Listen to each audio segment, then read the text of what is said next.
Sir. আমরা এবারে doctor Zahir স্যারের কাছে আসবো। স্যার আসলে অনাড়ম্বর জীবনযাপনের জন্য আবু সাঈদ আল খুদরি রাদিয়াল্লাহু তাআলা আনহু খুব বিখ্যাত ছিলেন। এই সম্পর্কে একটু শুনতে চাই স্যার। হযরত আবু সাঈদ খুদরি রাদিয়াল্লাহু তাআলা আনহু অনাড়ম্বর জীবনযাপন করতেন। আমরা যদি অন্য সকল সাহাবীর ক্ষেত্রে দেখি, সকল সাহাবী কিন্তু অনাড়ম্বর জীবনযাপন করতেন, যেটা রাসূলের সুন্নাহ এবং যেটা সুন্নাহর অনুসরণের প্রসঙ্গটা আসছে। রাসূল সাল্লাল্লাহু আলাইহি ওয়াসাল্লাম নিজেও তো অনাড়ম্বর জীবনযাপন করতেন এবং জাঁকজমকপূর্ণ জীবন তারা কখনো গ্রহণ করেন নাই।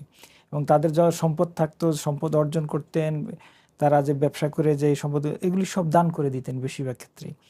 বেশিরভাগ ক্ষেত্রেই তাদের সম্পদগুলি দান করে একবারে খুবই সাধারণ লাইফস্টাইল তারা গ্রহণ করতেন এবং জাঁকজমকপূর্ণ, মানে যে অনেক লাক্সারিয়াস লাইফস্টাইল অথবা তাদের গাড়ি বাড়ি অথবা এই সমস্ত বিষয়ে কিন্তু ওনারা কখনো মনোযোগী ছিলেন। ওনারা ছিলেন সবসময় পরকালমুখী এবং পরকালে জীবন চিন্তাধারা সব কিছুই পরকাল কেন্দ্রিকই ছিল তাদের। এবং রাসূল সাল্লাল্লাহু আলাইহি ওয়াসাল্লাম এবং আল্লাহ এবং তার রাসূলের যে বিধান এবং নিয়ম এবং রাসূলের যে সুন্নাহ, এটার আলোকেই তাদের জীবনকে তারা অতিবাহিত করছেন এবং তারা তাদের পরিবার এবং সমাজের প্রত্যেকটা ক্ষেত্রে এটা বাস্তবায়ন করার চেষ্টা করছেন। এবং আমরা দেখি আবু সাঈদ খুদরি রাদিয়াল্লাহু তাআলা আনহু কিন্তু আসলে অনেক দীর্ঘ হায়াত পেয়েছেন। জি।